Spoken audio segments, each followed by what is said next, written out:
is Motorola's latest flip phone. It's the Razr 50 Ultra and it brings a lot of improvements over Razr 40 Ultra, but that's not all. There's also a nice little surprise that I'll talk about later in the video. Let's get started. First of all, let's talk about these displays because they literally make up 75% of the phone. The outer display is a 4-inch POLED LTPO panel with 165Hz refresh rate and Gorilla Glass Victus protection. It's bigger and better than last year's Razr and can do a lot more stuff. In fact, while I was testing the device, I didn't really have to flip it open for most things. I could do a lot from the outer screen itself and that was quite fun actually. I'll talk about it in a bit, but let's talk about main display. Now, the inner screen is a 6.9-inch 165Hz foldable POLED LTPO panel with 3000 nits of peak brightness. There's also this smart touch feature so you can use it with wet hands. And if you're wondering about the crease, well, it's minimal. In fact, it's not at all visible during watching the content, but even when the screen is off, you can see it from certain angles only. Plus, both the screens are plenty bright, so no problems using them outdoors. When it comes to the multimedia experience, you don't get HDR in Netflix, but you do get it on Prime and YouTube. I did watch a couple of episodes of The Boys on Prime and it looked quite good. The Dolby Atmos stereo speakers are also loud and crisp, but the separation seems off as the majority of the audio is coming from the bottom. Now let me show you what all you can do from the outer screen itself. First of all, there are plenty of customization options. Motorola has finally brought an always-on display mode to Hello UI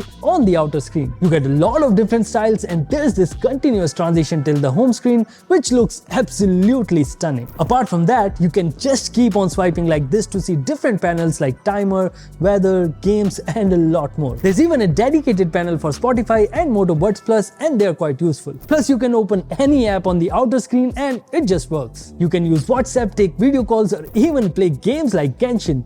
This is how it looks. Lastly, you can also place the phone in the stand mode to display time or photos. Now, here's what I think. The displays on Razr 50 Ultra are not just a good upgrade, but are also the best in the segment. Now, for the rest of the phone, it feels quite good in hand, be it open or closed. It doesn't feel too thick or heavy. You get the usual buttons and ports on the sides and the frame is made up of glossy aluminum, which looks really nice. Plus, the phone is also IPX rated, so it's okay if it gets wet in the rains. By the way, the power button also doubles up as the physical fingerprint scanner and it works well. And if I talk about the hinge, it's quite sturdy as it stays intact on multiple angles and you can even open it with just one hand. It's also redesigned to minimize the crease by increasing the foldable radius. Plus, if you look closely, you'll see that there's no gap in between while folded, which is pretty good. And lastly, it's certified to last 600,000 folds, which is roughly 450 folds a day for 4 years.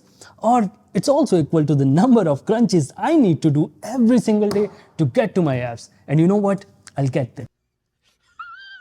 In short, you can feel free to hang up calls like this without worrying too much about the hinge. For a phone with so much screen, you really need good haptics and this phone offers that. The haptic feedback is pretty good and is also integrated well into the UI. Now, on to the software. The Razr 50 Ultra is running on Hello UI based on Android 14 with the promise of 3 OS updates and 4 years of security patches. Apart from the standard Moto AI features such as Style Sync, Magic Canvas, you also get this new AI blurring feature that blurs out sensitive information from your screenshots. There's also built-in Gemini support on the lock screen itself so that you can generate images of dog riding a bike, tips to sleep better or even dating tips. And lastly, you get the voice focus feature to sound crisp in calls even if you are in a noisy place. Other than that, you get these pre-installed apps, but the weather app with the ads have been removed. Now, let's talk about these cameras now. You get a 50 megapixel main camera with OIS, a 50 megapixel telephoto lens with 2x optical zoom and a 32 megapixel front camera. Now, Motorola has removed the ultra-wide and macro from last year's Razr and chose to go with the telephoto lens for better portrait. I took a lot of photos from this phone and they all turned out pretty good, be it the daytime or the nighttime. The details are good and the colors are also on point. The portraits also came out quite nice with really good bokeh and you can even take portraits from 4 different focal lengths and they all look quite good as you can see in these photos. For selfies, you can either use the front camera which takes good photos or else you can use the main camera like this. In terms of videos, all the cameras can record 4K 60 but camera switching while recording is allowed only at 4K 30. This is how the videos look,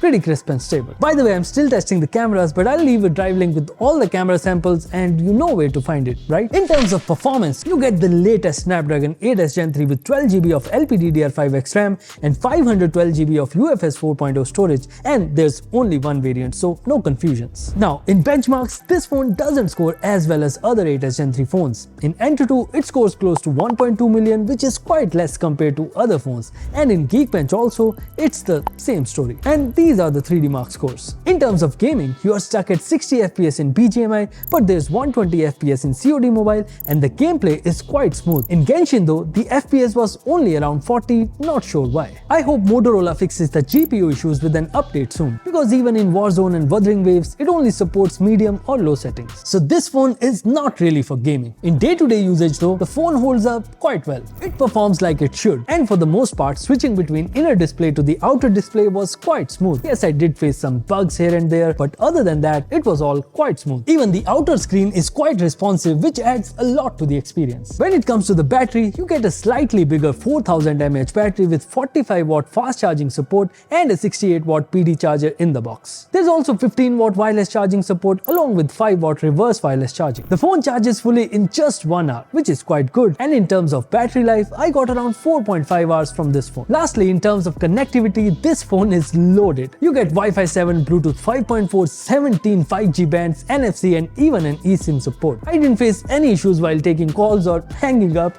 and the network connectivity was pretty stable with Airtel and Jio. Now, the Razr 50 Ultra is priced at 99,999, but with launch offers and bank discounts, you can get it for 89,999. And this is effectively the same price as Razr 40 Ultra. But remember I talked about a surprise in the beginning? And the surprise is that you will also get a Moto Buds Plus included in the box, and these are tuned by Bose. Now that's a good gesture in a world where chargers are being sold separately. So that's it from my side. What do you guys think about this phone? Tell us in comments. If you guys have any more questions, feel free to ask and we'll answer them. Thank you for watching, and I'll see you in the next one.